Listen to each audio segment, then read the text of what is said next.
안녕하십니까? 오늘부터 로마서 강의를 맡은 고영렬입니다. 이번 과정을 통해 로마서가 가진 깊은 신학적 의미와 그 배경을 함께 탐구해 보겠습니다. 로마서의 배경을 이해하기 위해 당시 로마 제국의 지도를 살펴보겠습니다. 광활한 지중해를 중심으로 유럽과 아프리카, 아시아에 걸쳐 있던 거대한 제국의 영토가 보입니다. 이곳은 바울이 복음을 전하며 지나온 삶의 터전이자 로마서가 기록될 당시의 세계입니다. 이 그림은 우리가 함께 공부할 사도 바울의 초상입니다. 바울은 이 편지를 통해 당대 가장 영향력 있는 도시인 로마의 성도들에게 복음의 정수를 전하고자 했습니다. 강의를 준비하며 참고한 주요 문헌들입니다. 헬라어 원문 연구부터 김세윤, 박익수 교수님 등 국내 학자들의 주석서, 그리고 더글라스 무와 로버트 주액 같은 해외 학자들의 저서와 연구 논문을 골고루 참조하였습니다. 신약 성서의 핵심은 예수 그리스도의 십자가와 부활입니다. 부활은 예수를 유대인만의 구원자가 아닌 전 인류의 메시아로 확증했고, 십자가는 인류를 멸망에서 구원한 신학적 분기점이 되었습니다. 바울 역시 자신의 복음을 십자가와 부활로 정의하고 이를 받아들이는 자들의 삶을 서신에 담아냈습니다. 주후 64년경 네로 황제의 박해와 뒤이은 유대와 로마 전쟁은 초대교회의 큰 시련이었습니다. 특히 예루살렘 성전의 파괴는 유대인들에게 엄청난 충격이었죠. 그러나 복음서 기자들은 예수 그리스도 자체가 바로 성전을 대신하는 실체임을 강조하며 새로운 신앙의 중심을 제시했습니다. 누가복음과 사도행전은 복음을 역사화했고, 요한복음은 이를 로고스라는 언어로 신학화했습니다. 한편 공동서신은 성도들의 실천적 삶을, 요한계시록은 박해 속의 희망을 다룹니다. 로마서는 이 모든 논의를 관통하는 신학적 기초가 됩니다. 왜 로마서를 공부해야 할까요? 기독교 핵심 교리가 바울 신학에서 비롯되었고, 로마서가 그 정점에 있기 때문입니다. 교부 어거스틴은 로마서 13장을 읽고 자신의 신앙적 딜레마를 극복하였습니다. 마틴 루터 역시 로마서 1장 17절을 통해 하나님의 의를 깨달았고, 요한 웨슬리 또한 루터의 로마서 서론을 읽던 중 뜨거운 회심을 경험했습니다. 이렇듯 로마서는 역사를 바꾼 힘을 가지고 있습니다. 로마서의 기록 시점은 바울의 3차 전도 여행이 끝날 무렵인 56년에서 57년 사이 고린도로 추정됩니다.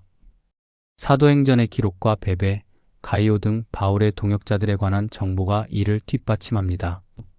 사도행전 20장의 기록을 분석해보면 바울이 빌립보를 떠나 드로아에 도착하고 그곳에서 머물며 성도들과 교제하던 일정이 매우 세밀하게 나타나 있습니다.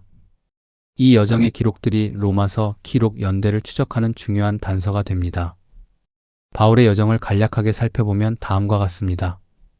무교절 기간을 고려할 때 고린도에서 로마서를 기록하고 이후 가이사랴, 투옥과 로마로의 이송, 결국 로마에서 순교에 이르기까지의 흐름을 확인할 수 있습니다. 바울 신학에 대한 최근 논쟁 중 샌더스의 언약적 율법주의를 주목해야 합니다. 이 논의는 종교개혁 이후 바울 이해의 중심인 믿음으로 구원이라는 명제를 흔들어 놓았습니다. 그는 유대교가 하나님의 은혜로 언약 관계에 들어가지만 율법 준수를 통해 그 관계를 유지하는 체계라고 주장했습니다. 바울 신학의 출발점은 인간의 죄에 대한 고발 이전에 예수 그리스도가 유대인과 이방인 모두의 주님이라는 믿음입니다.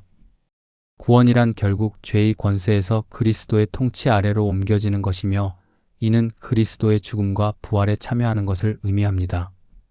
믿음으로 구원받는 이유는 인간의 교만을 꺾기 위함일 뿐 아니라 이방인을 배제하지 않고 그리스도의 죽음을 무의미하게 만들지 않기 위함입니다. 샌더스는 이를 참여주의 종말론이라 표현합니다. 이 주장의 가장 큰 신학적 기여는 1세기 유대교를 은총 없는 공로주의라는 협소한 기존 이해에서 벗어나도록 도와주었습니다. 하지만 존 스토트는 이런 주장을 거부합니다. 유대교 문헌에 수치화된 공로 개념이 없다고 해서 공로 사상이 없다는 것은 비약으로 여깁니다. 바울이 로마서에서 율법을 통해 의롭다함을 얻으려 했다는 점을 분명히 한 것에 주목해야 합니다. 언약 관계는 은혜로 시작되지만 유대 문헌들에는 보상과 징벌의 개념이 분명 존재합니다.